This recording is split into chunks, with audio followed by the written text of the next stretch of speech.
दूगो चुमा तोरा भैया के देलियो तोरो देबो बिहान रे। दूगो चुमा तोरा भैया के देलियो तोरो देबो बिहान रे। बचपन से छोरी सियानो लगै छे, चढ़ल जवानी कैला दान पड़ै छे।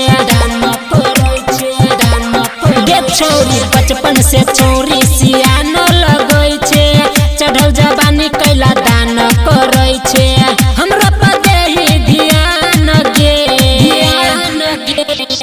दूगो चुमा तोरा भैया के देलियो तोरो देबो बिहान रे। दूगो चुमा तोरा भैया के देलियो तोरो देबो बिहान रे। बिहान रे बिहान रे। दूगो चुमा तोरा भैया के देलियो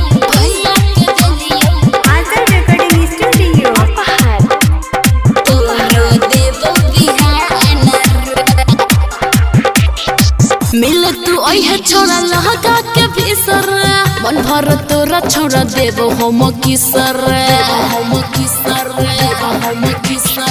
झूठो तू बोल के छोरी हमरा ठकै छे, चढ़ल जवानी सब छोरा में बटै छे। त आदत बिगड़ल हो रखिए ध्यान गे।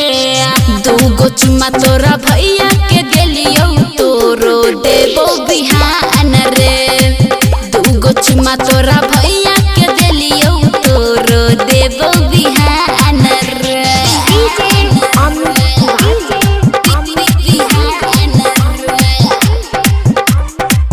दूगो चुमा तोरा भैया के देलियो तोरो देबो बिहान रे।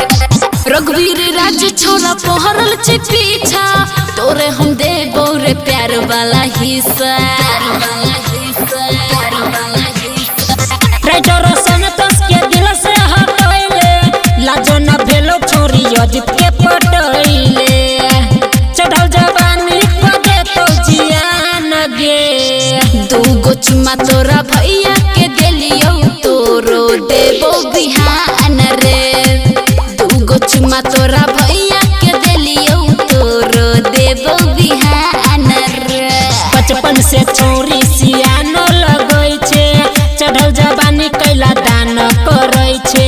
हमरा पर देही ध्यान गे। दूगो चुमा तोरा भैया के देलियो तोरो देबो बिहान रे। दूगो चुमा तोरा